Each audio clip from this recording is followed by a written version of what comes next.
Banjara Hills ACB office దగ్గరకు చేరుకున్నారు మాజీ మంత్రి కేటీఆర్. లాయర్తో కలిసి ఏసీబీ ఆఫీస్కు వచ్చిన కేటీఆర్ను అడ్డుకున్నారు పోలీసులు. కేటీఆర్ ఒక్కరినే విచారణకు అనుమతిస్తామని చెప్పారు పోలీసులు. తనతో పాటు లీగల్ టీం అనుమతించాలన్నారు కేటీఆర్. తాను లాయర్తో విచారణకు అటెండ్ అయితే వచ్చిన ఇబ్బంది ఏంటని పోలీసులతో వాగ్వాదానికి దిగారు. వ్యక్తిగత లాయర్ను అనుమతిస్తేనే తాను విచారణకు వస్తానని చెప్పారు మాజీ మంత్రి. అసలు కేసులో తనను విచారణకు పిలవాల్సిన అవసరం లేదన్నారు కేటీఆర్. తీర్పు రిజర్వ్లో ఉండగా విచారణ ఏంటన్నారు. బంజారాహిల్స్ ఏసీబీ ఆఫీస్ దగ్గరకు చేరుకున్నారు మాజీ మంత్రి కేటీఆర్. లాయర్తో కలిసి ఏసీబీ ఆఫీస్కు వచ్చిన కేటీఆర్ను అడ్డుకున్నారు పోలీసులు. బంజారాహిల్స్ ఏసీబీ ఆఫీస్ దగ్గరకు చేరుకున్నారు మాజీ మంత్రి కేటీఆర్. లాయర్తో కలిసి ఏసీబీ ఆఫీస్కు వచ్చిన కేటీఆర్ను అడ్డుకున్నారు పోలీసులు. కేటీఆర్ ఒక్కరినే విచారణకు అనుమతిస్తామని చెప్పారు. తనతో పాటు లీగల్ టీంను అనుమతించాలన్నారు కేటీఆర్. తాను లాయర్తో విచారణకు అటెండ్ అయితే వచ్చిన ఇబ్బంది ఏంటని పోలీసులతో వాగ్వాదానికి దిగారు. వ్యక్తిగత లాయర్ను అనుమతిస్తేనే తాను విచారణకు వస్తానని చెప్పారు మాజీ మంత్రి. అసలు కేసులో తనను విచారణకు పిలవాల్సిన అవసరం లేదన్నారు కేటీఆర్.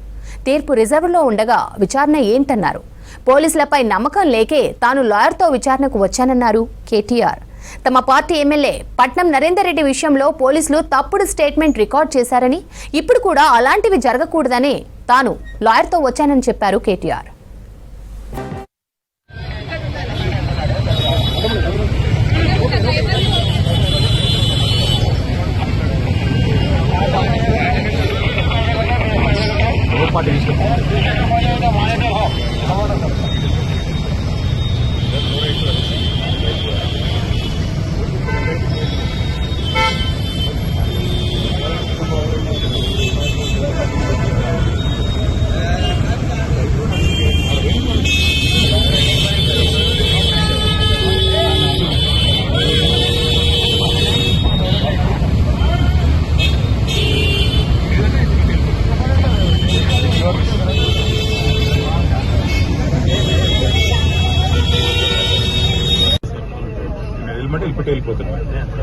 మీ ఇష్టం. I have to do this. It will permit, it will వెళ్ళిపోతాను. You have no right to arrest me. I have right to an advocate. ఎవరు చెప్పి ఇన్ రైటింగ్ ఏంటి నాకు పద్ధతి కాదు కదా. మర్యాదగా మీతో కోఆపరేట్ చేస్తుంటే మీరు ఇంతమందిని పెట్టి హడావుడి ఎందుకు చెప్పండి. Right to an advocate. ఆడ పోయినాక వాళ్ళని చెప్పండి. మీరే మీకు చెప్తుంది ఏసీ యువర్ నాట్ ఏసీబీ వాళ్ళు అడిగినా సార్, నేను అడిగినాకనే వద్దాను. వాళ్ళు చెప్పండి ఏంటి నాకు. నేను వాళ్ళని అడుగుతాను కదా, వాళ్ళు చెప్పండి ఏంటి నాకు. లేదంటే ఇటు వెళ్ళిపోతాను. మరి మీ ఇష్టం. యువర్ లేదు.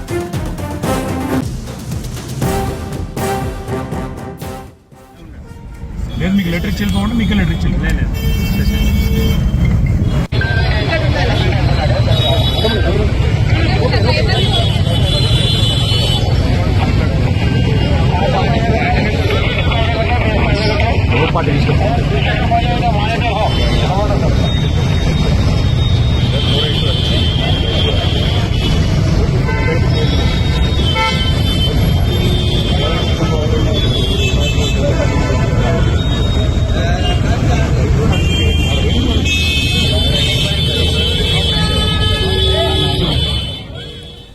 ఈ కార్ రేసులో కొత్త ట్విస్ట్. ఏసీబీ విచారణకు హాజరు కాకుండానే వెళ్లిపోయారు కేటీఆర్.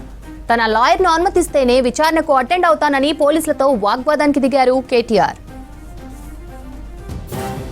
ఈ కార్ రేసులో కొత్త ట్విస్ట్. ఏసీబీ విచారణకు హాజరు కాకుండానే వెళ్లిపోయారు కేటీఆర్. తన లాయర్ను అనుమతిస్తేనే విచారణకు అటెండ్ అవుతానని పోలీసులతో వాగ్వాదానికి దిగారు కేటీఆర్. ఇక దీనికి సంబంధించిన పూర్తి డీటెయిల్స్ ధనరాజ్ అందిస్తారు. ధనరాజ్, విచారణకు అటెండ్ కాకుండానే కేటీఆర్ వెళ్లిపోయినట్లు తెలుస్తోంది. అప్డేట్స్ ఏంటి?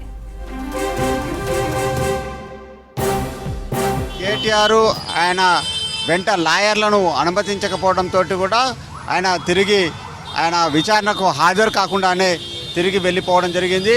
అయితే ఓవైపున ఏసీబీ అధికారులు మాత్రం వ్యక్తిగతంగా కేటీఆర్ ఒక్కరిని మాత్రమే అనుమతిస్తాము, ఆయన స్టేట్మెంట్ను రికార్డ్ చేయాల్సినటువంటి సిచ్యువేషన్ ఉంది కాబట్టి ఆయనకు ఒక్కరికి మాత్రమే అనుమతి ఉందని ఏసీబీ అధికారులు ఇప్పటికే నోటీసులో పేర్కొన్నారు.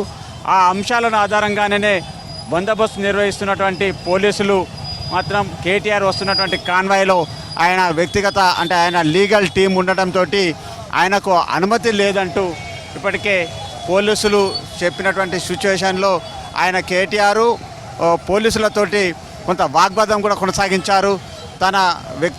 తనతోటి లాయర్లు వస్తే అభ్యంతరం ఏంటిది, అదేవిధంగా తనపై కానీ తన అంటే బీఆర్ఎస్ చెందినటువంటి పట్నం నరేందర్ రెడ్డి పైన కూడా రైడ్ చేయాలని చూస్తున్నారు. ఓవైపున క్వాష్ పిటిషన్ హైకోర్టులో తీర్పు రిజర్వ్ ఉండగానే మరోవైపున తనను విచారణ చేయాల్సినటువంటి అవసరం ఏముందంటూ ఓవైపున పోలీసులతోటి ఆయన మాట్లాడడం జరిగింది. పలు సంచలనమైనటువంటి వ్యాఖ్యలు చేయడం జరిగింది. ఇలాంటి సిచ్యువేషన్లో మాత్రం పోలీసులు ఒకటే చెప్పడం జరిగింది. తాము అంటే మీరు ఒక్కరు మాత్రమే ఏసీబీ విచారణకు హాజరు కావాలి, ఇతరులకు అనుమతి లేదు అంటూ పోలీసులు కేటీఆర్ కాన్వాయ్ని నిలువరించి ఆయనను నిలిపివేయడం జరిగింది. ఇలాంటి క్రమంలో ఆయన పట్టుబడుతూ తన వెంట లాయర్లను తీసుకొస్తానని పట్టుబట్టడంతో పోలీసులు మాత్రం నిలువరించారు. ఇలాంటి సిచ్యువేషన్లోనే ఇక కేటీఆర్ ఆయన కాన్వాయ్ని రివర్స్ చేసుకొని విచారణకు హాజరు కాకుండానే తిరిగి వెళ్ళిపోయారు. మరి ఫర్దర్ సంబంధించినటువంటి ఏసీబీ అధికారులు తదుపరి సంబంధించినటువంటి చర్యలు ఏ విధంగా ఉండబోతాయి? ఎందుకంటే ఆయన 10:30 వ్యక్తిగతంగా హాజరు కావాలని నోటీసులు జారీ చేసినప్పటికీ కూడా ఆ నోటీసులను అనుసరించి ఆయన 10:30 హాజరు కాకపోవడం, ఆయన వెంట వ్యక్తిగతంగా ఆయన లీగల్ టీం రావడం పైన కూడా చాలా సందిగ్ధత ఏర్పడ్డప్పటికీ కూడా ఆయన పోలీసుల మాటలను కూడా బేఖాతరు చేశారు. అదేవిధంగా ఏదైతే నోటీసులో పేర్కొన్న అంశాలను కూడా ఆ కేటీఆర్ పాటించకపోవడం ఏంటంటూ కూడా కొంతవరకు పోలీసు సిబ్బంది ఇక్కడ ఉన్నటువంటి వాళ్ళు కూడా అసహనం వ్యక్తం చేశారు. పోలీసులు ఎంత సర్ది చెప్పినప్పటికీ కూడా కేటీఆర్ పోలీసుల మాటలను వినకపోవడం చాలా వరకు కొంత విస్మయానికి గురి చేస్తుంది. మరోవైపున చూసినట్టయితే కేటీఆర్ ఏకపక్షంగానే ఆయన పట్టుబడుతూ తన వెంట ఖచ్చితంగా లాయర్లను తీసుకొని వస్తానంటూ ఆయన చెప్పడం చాలా వరకు అంటే పోలీసులకు అదేవిధంగా కేటీఆర్కు మధ్య కొంత తీవ్రమైనటువంటి వాగ్వివాదం కొనసాగింది. మరోవైపున కేటీఆర్ వస్తున్నటువంటి క్రమంలోనే పోలీసులు ముందస్తుగా చాలా భారీ ఎత్తున బందోబస్తు కూడా నిర్వహించారు. ఎందుకంటే ఏసీబీ ఆఫీస్కి వచ్చే ముందు కూడా ఇతరకు సంబంధించినటువంటి బీఆర్ఎస్ శ్రేణులు కావచ్చు, ఆయన అనుసరించేటువంటి అనుచరగణం కావచ్చు, ఎవరిని కూడా పోలీసులు అనుమతించమని ఇప్పటికే ఓవైపు చెప్పినటువంటి క్రమంలో పోలీసులు ఒక భారీ బందోబస్తు నిర్వహించారు. అదేవిధంగా ఎక్కడ కూడా ఎలాంటి ఆటంకం కలగకుండా ఉండేందుకు ఓవైపున పోలీసులు తగు భద్రత సంబంధించినటువంటి ఏర్పాట్లు చేశారు. అదేవిధంగా రూట్ కూడా చాలా వరకు క్లియరెన్స్ చేసి కేటీఆర్ను విచారణకు వచ్చేటువంటి క్రమంలో చాలా వరకు అన్నీ కూడా భద్రతాపరమైనటువంటి చర్యలు కూడా తీసుకోవడం జరిగింది. కేటీఆర్ విచారణకు చాలా సాఫీగా వెళ్లేందుకు పోలీసులు చర్యలు కూడా చేపట్టారు. ఇలాంటి క్రమంలో కేటీఆర్ తన వ్యక్తిగత సిబ్బందిని పెట్టుకొని సిబ్బందితో పాటు లాయర్లను తీసుకొని వచ్చి ఇలా విచారణకు హాజరు కాబోతున్నటువంటి క్రమంలో ఇలాంటి సిచ్యువేషన్లో కేటీఆర్ పోలీసులతోటి తీవ్రమైనటువంటి వాగ్వాదం కొనసాగించడం జరిగింది. తాను ఖచ్చితంగా తన లాయర్లతోని విచారణకు హాజరవుతానంటూ కూడా ఆయన పట్టుబట్టి చాలా వరకు పోలీసులతోటి ఆయన తన వెంట లాయర్లను మాత్రం అనుమతించాలని ఖచ్చితంగా ఆయన చెప్పడంతో పోలీసులు మాత్రం ససేమిరా అన్నారు. ఎందుకంటే వ్యక్తిగతంగా మాత్రమే విచారణ కావాలని చెప్పినటువంటి సిచ్యువేషన్లో ఇక పోలీసులు మాత్రం నిరాకరించారు. ఇలాంటి సిచ్యువేషన్లోనే కేటీఆర్ కాన్వాయ్ వెనక్కి తిరిగి ఆయన ఇంటికి వెళ్ళిపోవడం జరిగింది.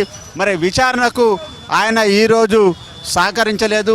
అదేవిధంగా ఏదైతే నోటీసులు జారీ చేసిన అంశాలన్నింటిని కూడా ఆయన మొత్తం బేఖాతరు చేసినట్టుగాను, మరోవైపున విచారణ సంస్థకు ఈరోజు కేటీఆర్ ఆయన సహకరించకపోవడం అనే ఇష్యూ పైన ఏసీబీ అధికార యంత్రాంగం తదుపరికి సంబంధించినటువంటి స్టెప్ ఎలా తీసుకుంటుంది, మరోసారి విచారణకు హాజరు కావాలని మరో నోటీసు ఇస్తుందా, లేకుంటే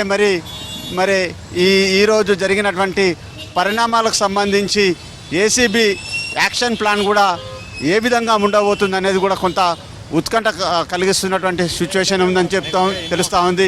ఎందుకంటే ఆయన 10 గంటల 30 నిమిషాలకు విచారణకు హాజరవుతానంటూ తన వ్యక్తిగతంగా అంటే తన లీగల్ టీం తోటి ఆయన రావడం, అంతేకాకుండా పట్టుబట్టి పోలీసులతోటి వాగ్వాదం కొనసాగించడం, ఇలాంటి అంశాలన్నీ కూడా చాలా వరకు కొంత కేటీఆర్ ఆయన విచారణకు హాజరు కాకుండానే ఆయన ఒక పక్క ప్లానింగ్ తోటి ఈ సిచ్యువేషన్ని క్రియేట్ చేశారా అనేది కూడా కొంత చర్చనీయాంశంగా మారుతుంది. శ్రవంతి.